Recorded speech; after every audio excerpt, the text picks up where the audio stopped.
নারীদের জন্য অধিকার, কারণ আমরা জানি এটা 8 মার্চের উৎপত্তিটা হয়েছে আমাদের, এটা আন্তর্জাতিক দিবস হিসেবে স্বীকৃত হয় এবং তো আমরা সেই জায়গা থেকে 8 মার্চ পালন করে আসি। এবার আসলে আমরা দেশ পেয়েছি, আমরা সেই জায়গাটাতে অনেক চাওয়া পাওয়া নিয়ে আমাদের আজকের বাংলাদেশের প্রায় 30টি জেলাতে একই সাথে তারপর র্যালি এবং আমরা অফিসে একটা আলোচনা সভা করি।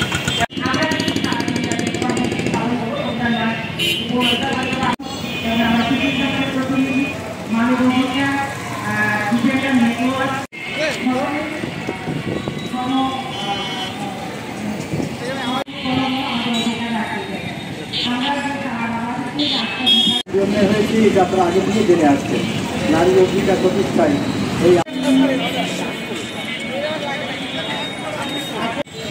চাকরির সুযোগ সুবিধা বৃদ্ধি, শ্রম ঘণ্টা নির্ধারণ দিবসটি অর্জনের পেছনে রয়েছে অনেক লক্ষ্য নিয়ে আমরা এই দিবসটি পালন করে আসছি।